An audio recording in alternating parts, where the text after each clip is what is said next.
이 시간 다 함께 사도신경으로 신앙 고백하시겠습니다. 나는 전능하신 아버지 하나님 천지의 창조주를 믿습니다. 나는 그의 유일하신 아들 우리 주 예수 그리스도를 믿습니다.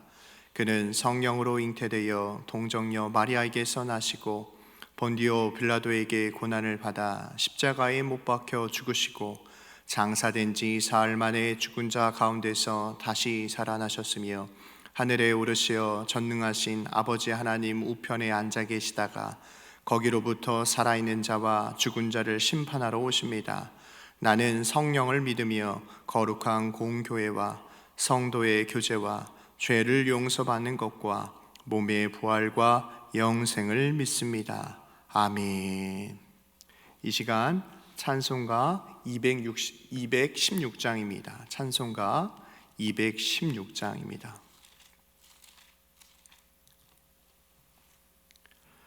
성자의 귀한 몸 날 위하여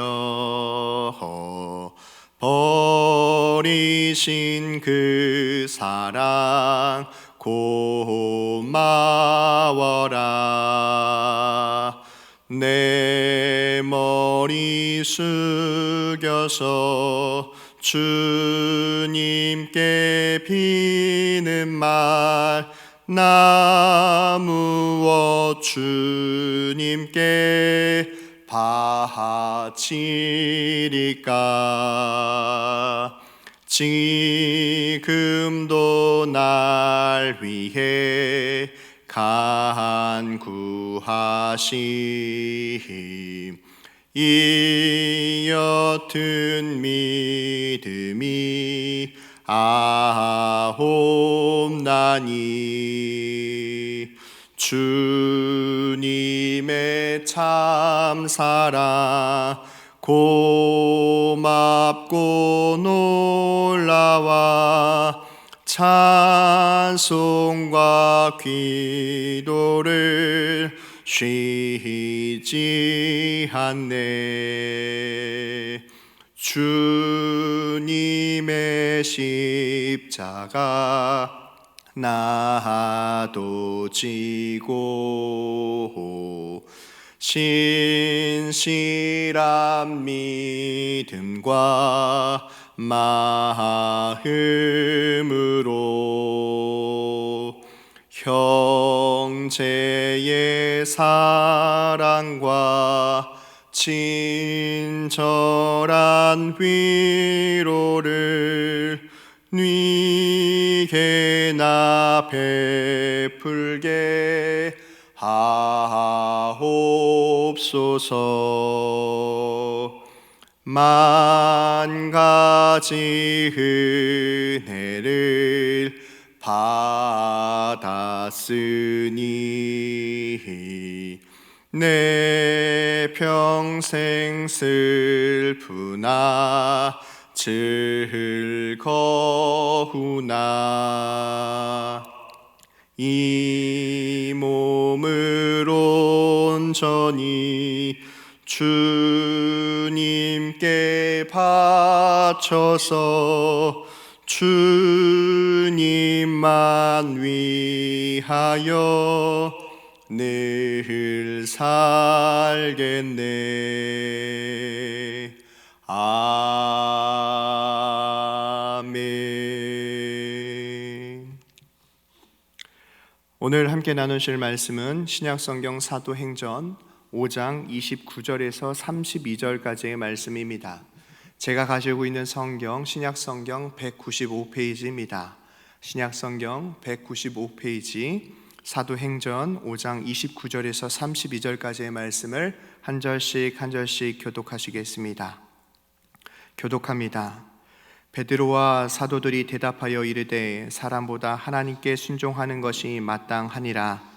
너희가 나무에 달아 죽인 예수를 우리 조상의 하나님이 살리시고 이스라엘에게 회개함과 죄사함을 주시려고 그를 오른손으로 높이사 임금과 구주로 삼으셨느니라. 우리는 이 일의 증인이요 하나님이 자기에게 순종하는 사람들에게 주신 성령도 그러하니라 하더라. 아멘. 오늘은 사도행전 5장 29절에서 32절 말씀을 증거하도록 하겠습니다. 사실 이 사도행전은 17절 이후의 말씀과 17절 이전의 말씀으로 나뉘게 되는데, 오늘은 17절 이후의 말씀을 증거하도록 하겠습니다. 오늘 본문에 나타나 있는 제자들의 모습과 또 한 사람의 무리가 있는데, 그들은 대제사장들의 무리가 있습니다. 17절과 18절을 읽겠습니다. 대제사장들과 그와 함께 있는 사람 즉 사두개인의 당파가 다 마음에 시기가 가득하여 일어나서 사도들을 잡아다가 옥에 가두었더니, 본문에 나오는 대제사장들과 사두개인들은 소위 당파로 인하여 백성들의 지도자라고 하는 사람들입니다. 그런데 이들이 움직이고 행동하는 모습을 보면 진리를 쫓고 진리를 따라 그들이 행동하는 것이 아니라 진리를 따르는 사람들에 대한 시기에 더 가깝다라고 하는 의미입니다. 시기심이라고 하는 것은 사람에게 조금씩 누구에게나 있습니다. 아무리 좋은 사람이라고 할지라도 누군가 부러워할 만한 것이 있으면 시기하기 나름입니다. 헬라어 명사로 젤로스라고 하는 이 단어는 시기라고 하는 의미도 담겨져 있지만 열심이라고 하는 뜻도 포함되어 있습니다. 누군가를 부러워하는 마음, 이 마음 가운데에 두 가지의 반응이 나오는데, 한 가지는 열심을 내는 모습이고 또 한 가지는 시기하는 모습으로 대조가 됩니다. 첫 번째로 대조되는 상황 가운데 열심을 내는 경우입니다. 저에게는 6살 된 딸 아이가 있는데 한글을 배우는 시기입니다. 코로나19로 어린이집 등원이 어렵게 되자 또 집에서 보내는 시간이 점점 많아지게 되었습니다. 그런데 함께 지냈던 별이라고 하는 친구가 제 딸 아이에게 편지를 보내왔습니다. 내용은 보고 싶다, 사랑해, 사이좋게 지내자라고 하는 내용입니다. 한글을 배우고 있던 저희 큰 아이가 친구의 편지를 받고 더욱더 열심을 내면서 한글을 공부하기 시작합니다. 친구에게 답장을 쓰기 위하여 엄마에게 한글을 더 가르쳐 달라고 열심을 내기 시작했습니다. 친구가 먼저 보내온 편지를 인하여 한글 공부를 하는 모습이 제가 보기에는 너무나도 흐뭇해 보였습니다. 사도 바울은 고린도 교회 가운데의 두 번째 편지를 보면 이런 구절이 나옵니다. 고린도후서 9장 1절과 2절 말씀입니다. 성도를 섬기는 일에 대하여 내가 너희에게 쓸 필요가 없나니 이는 내가 너희의 원함을 알미라. 내가 너희를 위하여 마게도냐인들에게 아가야에서 1년 전부터 준비하였던 것을 자랑하였는데 과연 너희의 열심이 퍽 많은 사람들을 분발하게 하였느니라. 사도 바울은 성도를 섬기는 일, 즉 고린도 교회 성도들이 어떤 열심과 열정을 지녔는지 마게도냐 지역에 있는 사람들에게 자랑하고 싶다라고 고백하고 있습니다. 여기에서 성도를 섬기는 일, 재정적으로 열악한 예루살렘 교회를 위하여 연보를 보내는 일입니다. 그런데 이 고린도 성도들의 열심을 자극받아 아가야에서는 무려 1년 전부터 이 연보를 보낼 준비를 할 정도로 사도 바울은 이들의 열심에 대하여 증거하고 있습니다. 연약한 교회를 돕는 것, 고린도 교회 성도들의 열정이 다른 지역에 있는 성도들의 열심을 이끌어낸 까닭이었습니다. 고린도 교회 성도들은 이 열심이라고 하는 단어를 바로 젤로스, 그런데 이 열심이라고 하는 단어 젤로스가 다른 의미에서는 시기라고 하는 의미로도 표현되어 있습니다. 그것이 바로 오늘 본문의 말씀인데, 대제사장들의 무리가 이 젤로스, 열심이 아닌 시기를 통하여 이제 베드로와 제자들을 핍박하기 시작합니다. 성령께서 제자들에게 성령의 강림 이후에 예루살렘은 성령 충만한 믿음의 역사가 나타났습니다. 베드로의 설교를 듣고 하루에 3,000명이나 되는 사람이 새로운 삶을 살겠다라며 세례를 받는 일이 나타났습니다. 뿐만 아니라 자신의 소유를 팔아 가난한 사람들에게 도와주라는 손길이 줄지어 이어졌습니다.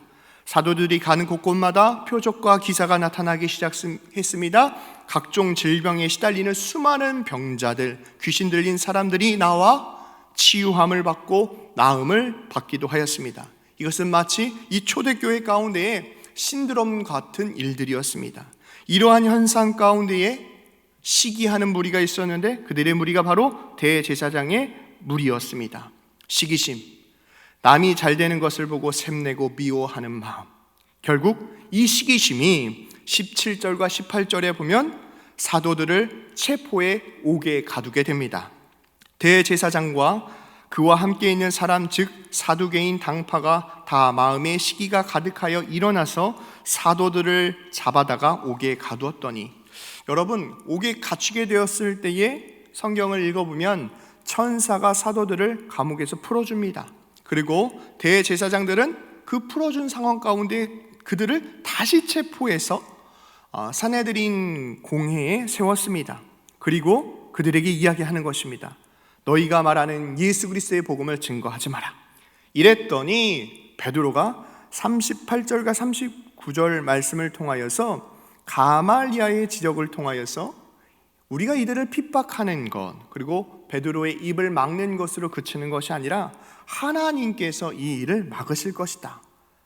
이들이 진리를 추구하는 사람들이 아니라 그저 시기하고 대적하는 사람이라는 것을 나타내고 있는 구절이 38절과 39절의 말씀입니다.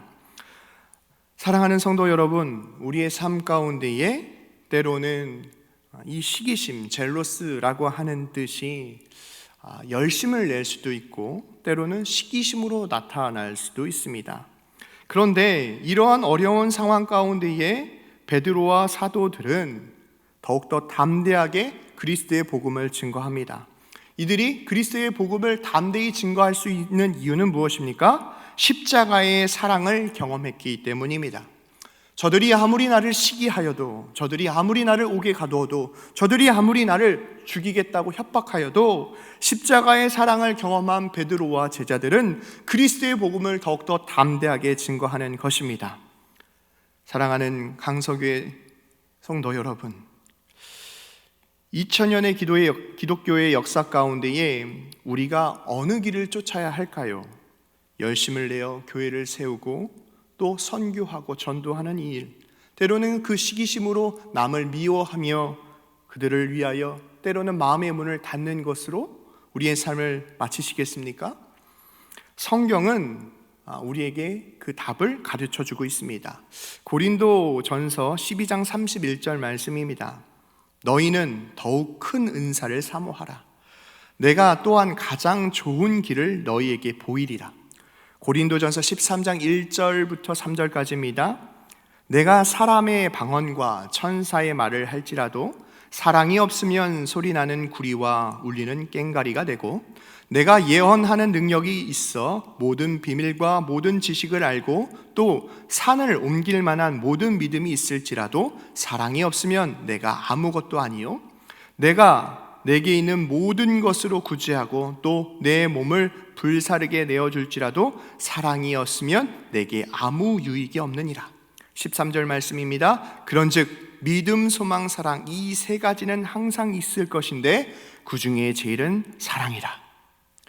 그들이 나를 싫어하고 시기할지라도 담대하게 그리스도의 복음을 증거한 것은 그들을 이기려고 하는 항변이 아닙니다. 때로는 십자가 앞에서 예수님을 부인했던, 그들의 삶을 회복시켜 주셨던 하나님의 사랑을 경험했기 때문입니다. 코로나19로 혼란한 이 상황 가운데에 주의 몸된 교회를 시기하는 이들을 향하여 우리가 십자가의 사랑으로 그리스도의 향기를 전하는 저와 여러분 되시길 바랍니다.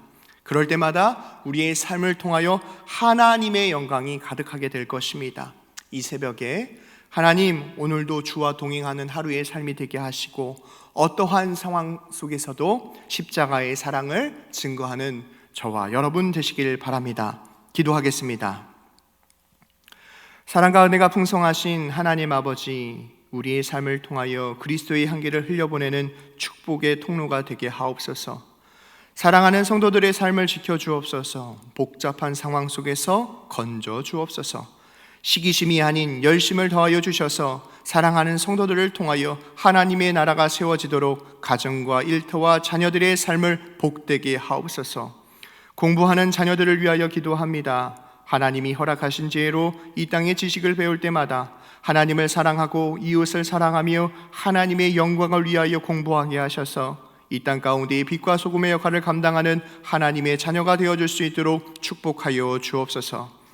세상 사람 만나기 전에 하나님 먼저 만나게 하시고 사람에게 부탁하기 전에 하나님께 먼저 기도하게 하시며 성실하게 실천하여 끝까지 잘 되는 복된 하루의 삶이 되어줄 수 있도록 은혜를 베풀어 주옵소서. 오늘도 우리와 동행하여 주실 주님을 기대합니다. 사랑이 많으신 예수님의 이름으로 간절히 기도하옵나이다. 아멘. 하늘에 계신 우리 아버지, 아버지의 이름을 거룩하게 하시며 아버지의 나라가 오게 하시며 아버지의 뜻이 하늘에서와 같이 땅에서도 이루어지게 하소서. 오늘 우리에게 일용할 양식을 주시고 우리가 우리에게 잘못한 사람을 용서하여 준 것 같이 우리 죄를 용서하여 주시고 우리를 시험에 빠지지 않게 하시고 악에서 구하소서. 나라와 권능과 영광이 영원히 아버지의 것입니다. 아멘.